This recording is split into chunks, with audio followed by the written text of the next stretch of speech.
பச்சை பட்டாணி வச்சு ஒரு ரைஸ் தான் செய்ய போகிறோம் இப்போது. இதுக்கு நான் நல்லா ஒரு 1.5 ஸ்பூன் எண்ணெய் ஊற்றிருக்கேன். ஒரு பெரிய வெங்காயம் ஒன்று கட் பண்ணி வச்சுருக்கேன். இது நல்லா வதங்கட்டும்.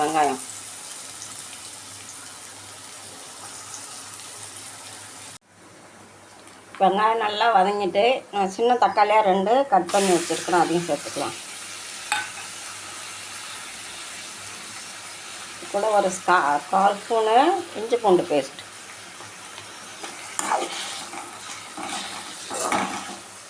தக்காளி நல்லா வேகட்டும். நம்ம சாதத்துக்கு தேவையான உப்பையை இதுலேயும் போட்டுக்கலாம். நல்லா இஞ்சி பூண்டு பச்சை வாசனையெல்லாம் போகட்டும். தக்காளி நல்லா வெந்து கொஞ்சம் நல்லா குழவா வரணும். தக்காளி நல்லா குழவா வெந்துட்டு இது கூட கொஞ்சம் மஞ்சள்தூள், காரத்துக்கு தகுந்த மாதிரி நீங்கள் தனி மிளகாத்தூள் போட்டுக்கோங்க. சாதத்துக்கு தான் காரமே, அதனால் அதுக்கு தகுந்த மாதிரி நீங்கள் மிளகாத்தூள் போட்டுக்கோங்க. இது கொஞ்சம் நல்லா இன்னும் கொஞ்சம் வதங்கட்டும். நல்லா கரைஞ்சி வந்துட்டு நான் பச்சை பட்டாணி இதே நைட்டே நான் ஊற வச்சு வச்சுருந்தேன். இருந்தாலும் கொஞ்சம் அழுத்தமாக இருக்கிற மாதிரி இருந்துச்சுன்னு நான் கொஞ்சம் வேக வச்சு எடுத்துருக்கேன். நீங்கள் குக்கரில் வச்சிங்கன்னா குழஞ்சி போயிடும், சாதம் டேஸ்ட்டு நல்லா இருக்காது. அப்புறம் இப்படி லேசாக கொஞ்சம் அமுங்குனா போதும். பட்டாணி சாப்பிட்ற மாதிரி இருக்கணும்.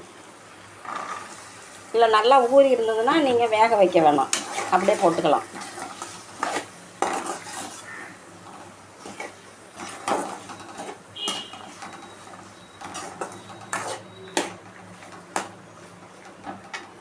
கூட கொஞ்சம் தண்ணி ஊற்றி கொஞ்ச நேரம் கொதிக்கட்டும். இந்த உப்பெல்லாம் பட்டாணியில் சேரணும். ஏற்கனவே கொஞ்சம் உப்பு போட்டு நான் வேக வச்சு வச்சுருக்கேன்.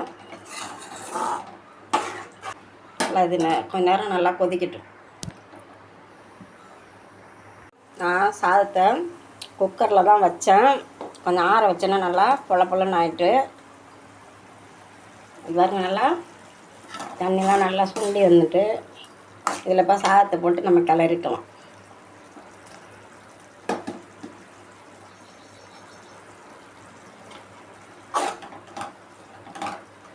உப்பெல்லாம் கரெக்டாக செக் பண்ணிவிட்டு சாதத்தை போட்டு நல்லா கிளறி எடுத்துக்கலாம். சாதம் நல்லா கிளறி எடுத்தாச்சு. அவ்வளோதான், ஒரு பட்டாணி சாதம் ரெடி ஆகிட்டு. கூட கொஞ்சம் மல்லித்தழை தூவிக்கலாம்.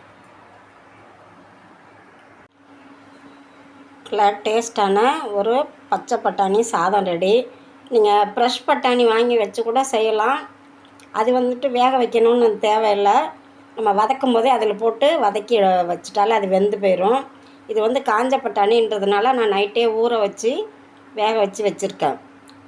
டேஸ்ட்டு ரொம்ப நல்லாயிருக்கும். செய்கிறதும் ரொம்ப ஈஸி. பிள்ளைங்களுக்கு பெரியவங்க எல்லாருக்குமே அது லஞ்ச் பாக்ஸாக கட்டி கொடுக்கலாம். இதுக்கு சைட் டிஷ் உருளைக்கிழங்கு வறுவல், முட்டை வறுவல், வத்தல் பொரிச்சு இது கூட வச்சு சாப்பிட்டா டேஸ்ட் ரொம்ப நல்லாயிருக்கும். ட்ரை பண்ணி பாருங்கள். லைக் பண்ணுங்கள், ஷேர் பண்ணுங்கள், கமெண்ட் பண்ணுங்கள்.